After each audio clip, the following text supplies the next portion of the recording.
Shalom, selamat pagi teman-teman. Apa kabar kalian hari ini? Luar biasa pastinya ya. Tadi di tayangan sebelumnya kita sudah lihat ya tata tertib untuk ibadah online.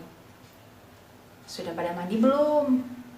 Kalau belum, di-pause dulu gadgetnya, mandi dulu. Kalau kalian sudah mandi, sudah siapin Alkitab, cari dulu Alkitabnya kalau belum disiapkan. Di-pause dulu, cari Alkitabnya. Nah, teman-teman, mari kita bangkit berdiri. Kita mau bernyanyi memuji Tuhan. Karena kasih Tuhan yang hebat atas kita. Kita angkat pujian berikut ini.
Sebelum memulai ibadah hari ini, mari kita berdoa, minta pimpinan Tuhan. Kita lipat tangan, tutup mata, kita berdoa. Selamat pagi Bapa, selamat pagi Tuhan Yesus, selamat pagi Roh Kudus. Terima kasih untuk penyertaan-Mu hingga kami boleh tiba pada hari ini. Kami boleh beribadah kepadamu pada hari ini. Tuhan, kami orang yang berdosa. Tuhan kiranya mengampuni setiap dosa-dosa kami, sehingga kami boleh layak masuk ke hadirat-Mu yang kudus. Tuhan, pagi ini kami akan beribadah bersama dengan teman-teman walaupun secara online. Kiranya Tuhan memberikan kami konsentrasi untuk kami dapat memuji dan memuliakan Engkau, serta mendengarkan firman-Mu di dalam ibadah kami hari ini. Terima kasih Tuhan, kami serahkan seluruh ibadah kami ke dalam tangan anak-Mu Yesus Kristus, Tuhan dan Juru Selamat kami yang hidup. Haleluya, amin. Masih tetap berdiri ya teman-teman, kita mau bernyanyi dan kita juga mau menari, memuji Tuhan biar lebih bersemangat lagi. Kita nyanyikan satu pujian, ini aku, utuslah aku Tuhan.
duduk teman-teman, kita akan mendengarkan cerita firman Tuhan.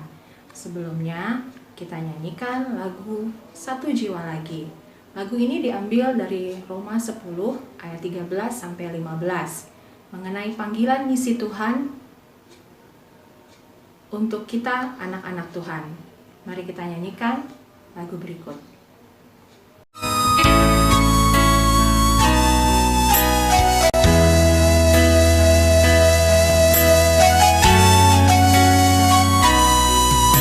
Siapa yang berseru kan diselamatkan jika mereka percaya. Bilakah mereka percaya jika mereka tak mendengar? Siapa yang sedia beritakan Yesus agar mereka mendengar? Harus ada yang siap pergi beritakan Yesus ke ujung bumi.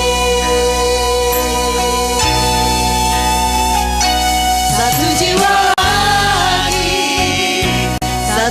lagi ku persembahkan hanya bagimu Yesus. Satu jiwa lagi, mereka yang terhilang, diriku Tuhan, utuslah aku.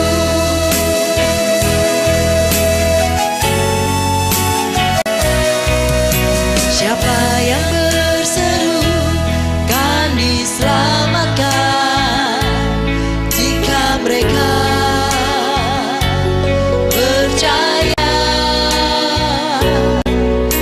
Bilakah mereka percaya jika mereka tak mendengar? Siapa yang sedia beritakan Yesus agar mereka mendengar? Harus ada yang siap pergi beritakan Yesus ke ujung bumi. Satu jiwa lagi, ku persembahkan hanya bagimu Yesus. Satu jiwa lagi, mereka yang terhilang, diriku Tuhan, utuslah aku. Satu jiwa lagi, satu jiwa lagi, ku persembahkan hanya bagimu Yesus. Satu jiwa lagi, mereka yang terhilang, diriku Tuhan, utuslah aku. Diriku Tuhan, utuslah aku.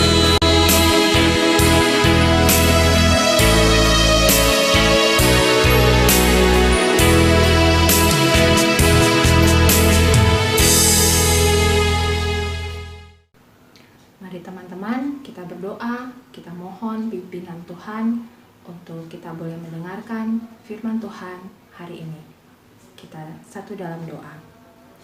Tuhan Yesus, sekarang kami mau mendengarkan firman-Mu. Tuhan, pimpin kami di dalam kami boleh fokus di dalam mendengarkan cerita firman-Mu hari ini. Roh Kudus, biarlah Engkau memberikan pengertian kepada kami untuk kami boleh mengerti apa yang Engkau firmankan. Tolong juga Lo Sejo di dalam menyampaikan firman-Mu hari ini.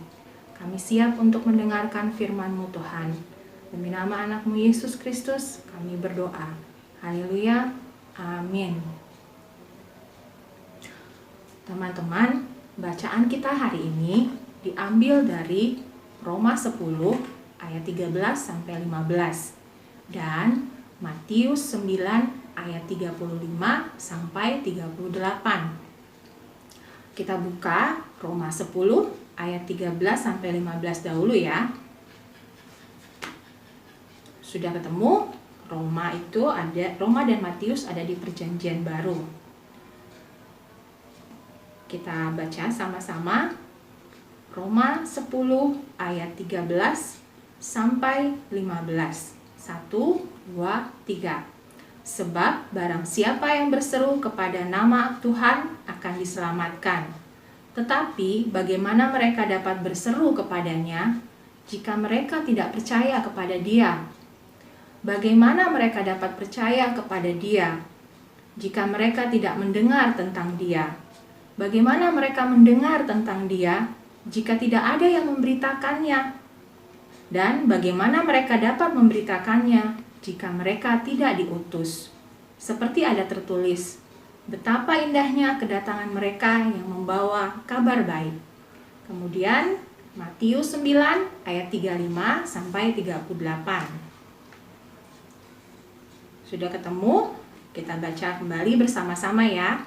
Matius 9 ayat 35 sampai 38. 1, 2, 3. Demikianlah Yesus berkeliling ke semua kota dan desa. Ia mengajar dalam rumah-rumah ibadat dan memberitakan Injil Kerajaan Sorga, serta melenyapkan segala penyakit dan kelemahan. Melihat orang banyak itu, tergeraklah hati Yesus oleh belas kasihan kepada mereka, karena mereka lelah dan terlantar seperti domba yang tidak bergembala. Maka katanya kepada murid-muridnya, "Tuayan memang banyak, tetapi pekerja sedikit. Karena itu mintalah kepada Tuan yang empunya tuayan, supaya ia mengirimkan pekerja-pekerja untuk tuayan itu." Dari bacaan tadi, kita mau belajar tentang panggilan misi Tuhan untuk kita sebagai anak-anak Tuhan, untuk Lose, dan juga untuk teman-teman.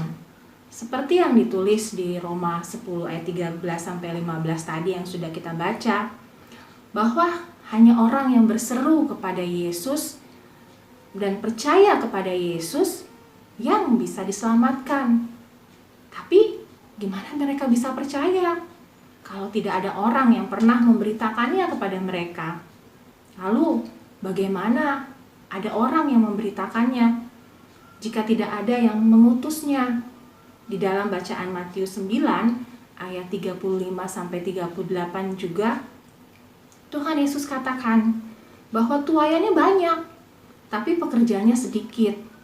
Tuayan diumpamakan seperti orang-orang yang belum mengenal Tuhan Yesus, sedangkan pekerja adalah orang yang diutus Tuhan untuk memberitakan tentang Tuhan Yesus. Orang-orang pekerjanya itu masih sangat sedikit. Nah, hari ini kita akan belajar tentang seseorang yang diutus Tuhan untuk memberitakan tentang Tuhan Yesus di Asia. Namanya adalah John Sung. John Sung, dia lahir di tanggal 27 September di tahun 1901. Di sebuah desa kecil bernama Hongchek di provinsi Fujian, China. John Sung itu anak keenam dari seorang pendeta Metodis di China yang bernama Pendeta Sung. John Sung lahir bukan dengan nama John Sung, tapi dia lahir dengan nama Yuun yang berarti berlimpah anugerah. Di usianya yang ke-8, Yuun di dalam kebaktian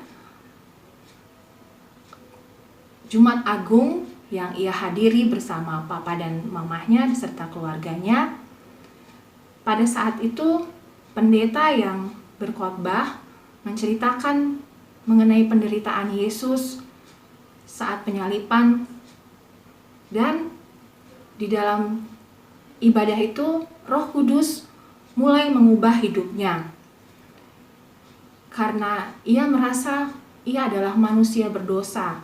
Ia tidak dapat selamat jika ia tidak berpegang kepada salib Tuhan Yesus. Mulai saat itu Roh Kudus mengubah hidup Yuun dan ia pun mulai rajin berdoa. Dan Yuun selalu setia mengikuti doa pagi bersama ayahnya. Yuun semakin percaya bahwa Tuhan mendengar dan menjawab doa-doanya. Peristiwa itu diyakinkan pada saat kejadian papahnya sakit dan hampir meninggal.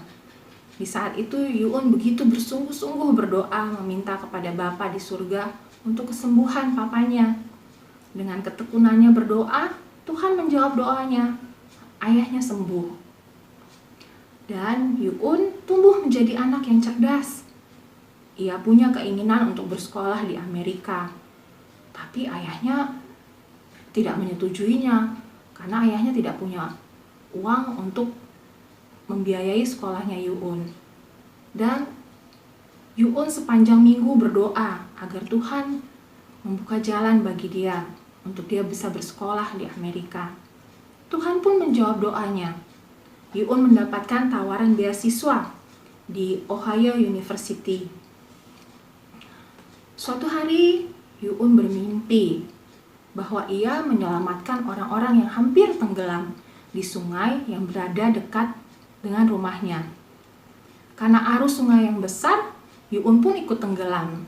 Di dalam mimpinya, ia tidak mati tenggelam karena ia berpijak pada sebuah salib. Dan bagaikan sebuah magnet, semua yang hampir tenggelam bersama Yuun selamat di saat mereka berusaha menyentuh salib itu. Dari mimpi itu Yuun percaya bahwa Tuhan ingin ia memberitakan Injil. Karena hanya melalui salib Yesus semua orang dapat selamat. Di sekolahnya di Ohio University, Yuun sangat pandai dalam mempelajari ilmu fisika, ilmu kimia, juga matematika. Karena Yuun lebih sibuk di dalam belajar, sehingga dia tidak punya waktu sedikit pun untuk membaca Alkitab, ataupun berdoa, ataupun bersaat teduh bersama dengan Tuhan. Akibatnya, Yuun menjadi sombong karena dia merasa dirinya pandai. Dosen-dosen sangat menghargai dia, sangat hormat sama dia karena kepandaiannya, dan teman-temannya juga sangat suka sama dia.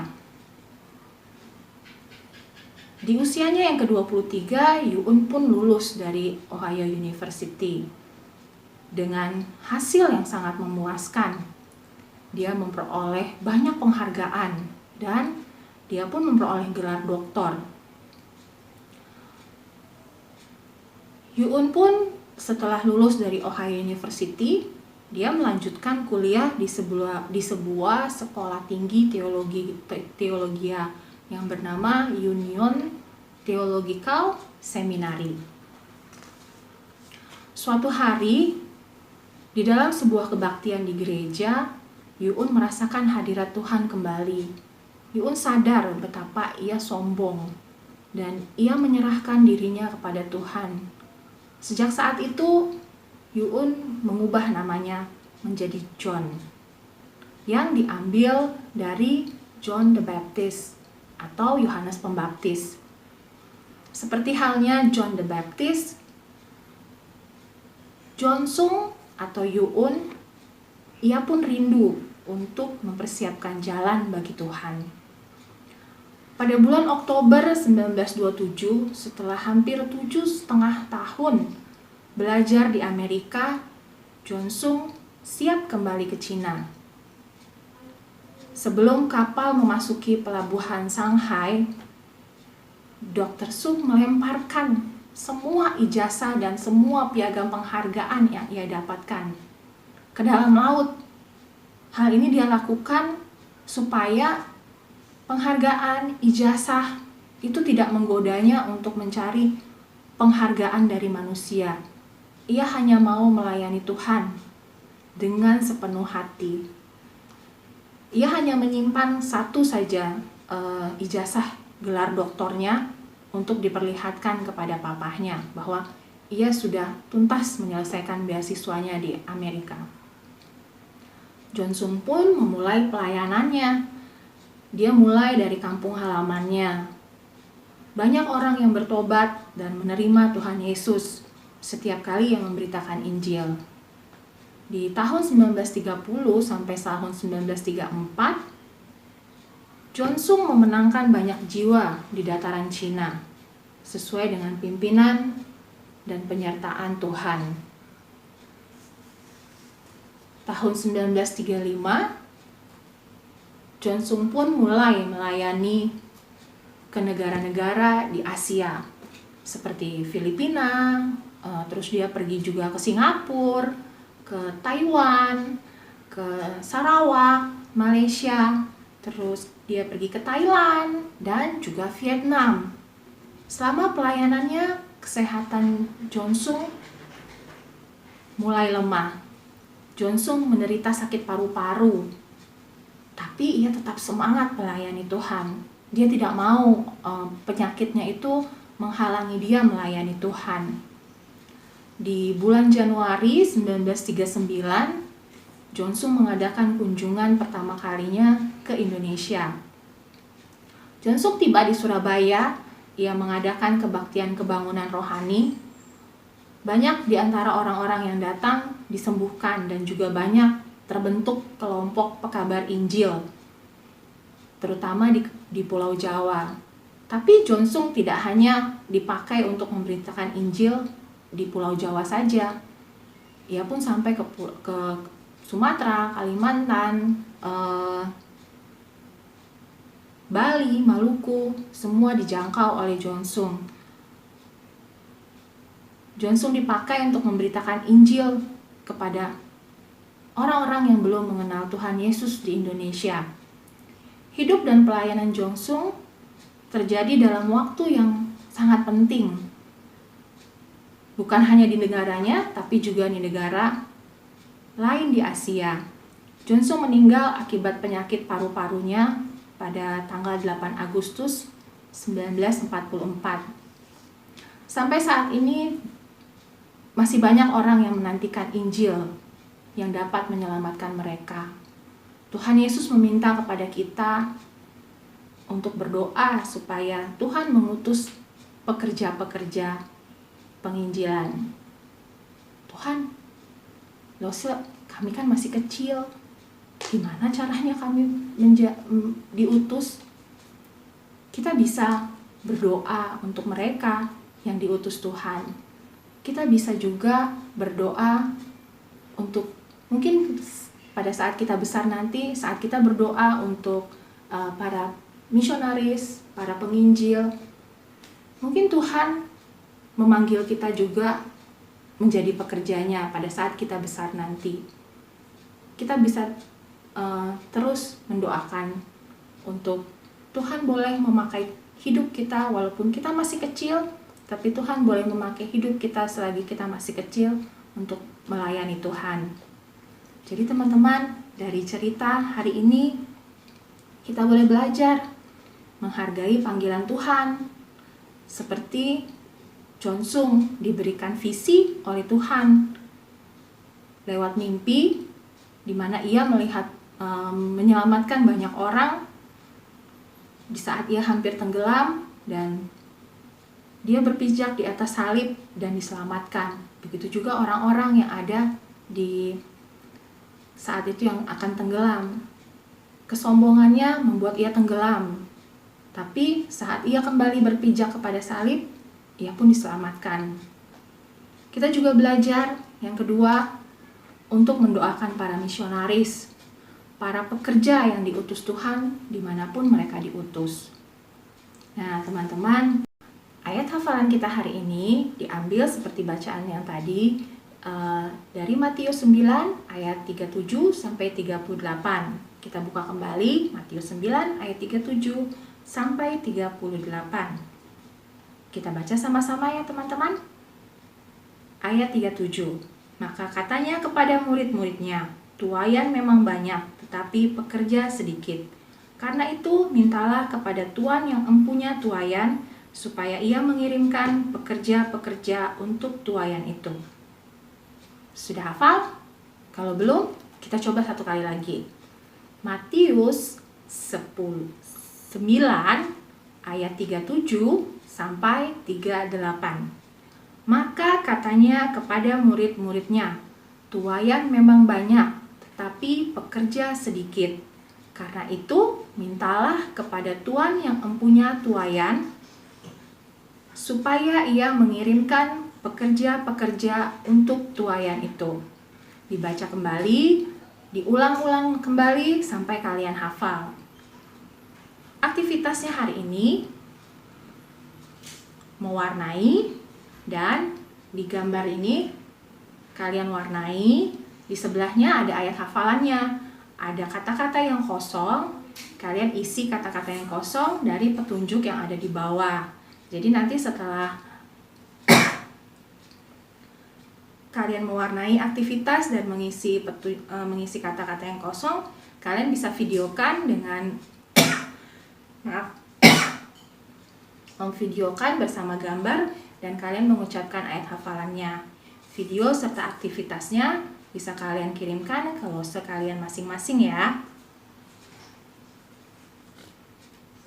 Lose juga mengucapkan terima kasih untuk kalian yang tetap setia, terus setia menghafal ayat dan juga membuat aktivitas, mengerjakan aktivitas.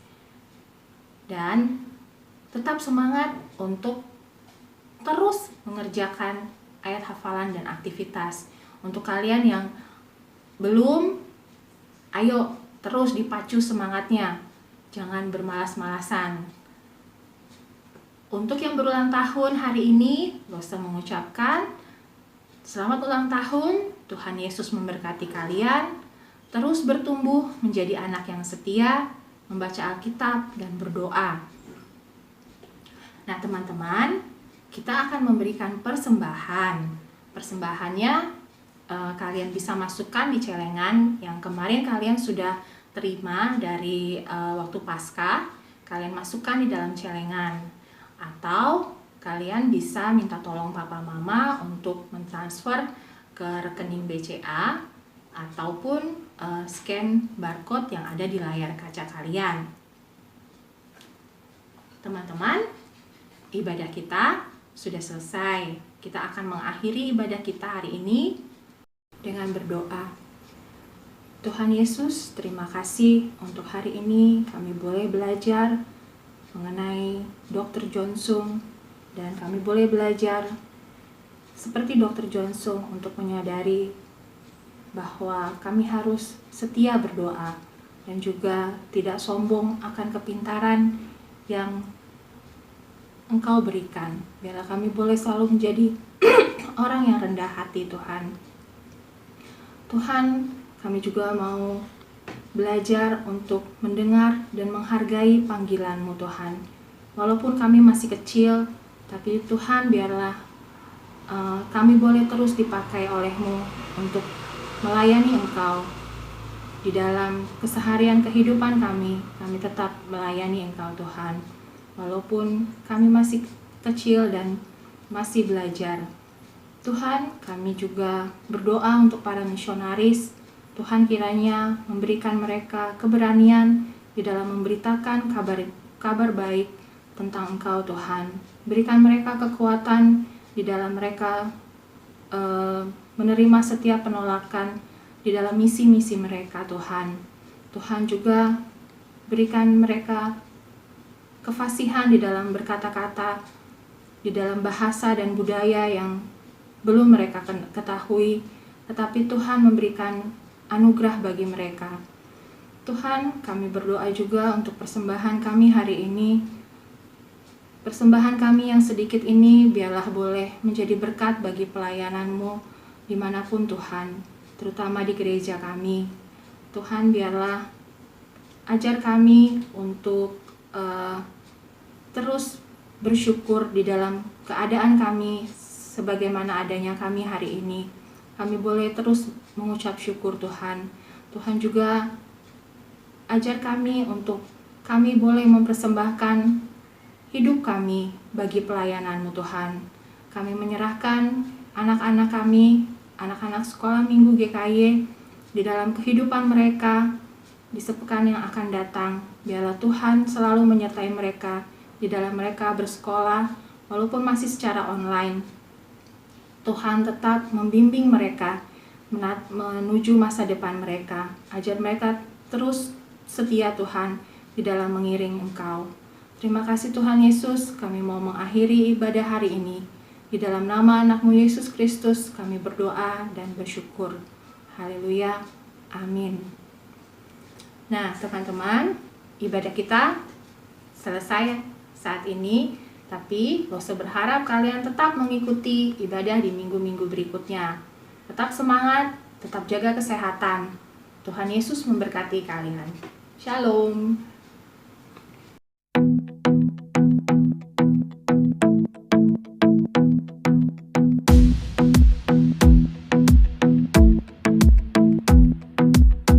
I like to think about the goodness of the Lord.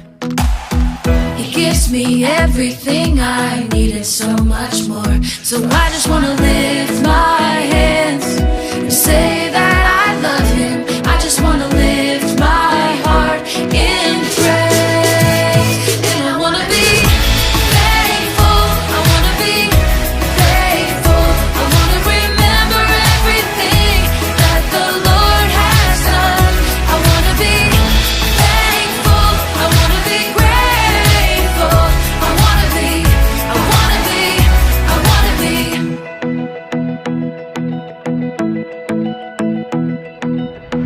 I like to think about the goodness of the Lord.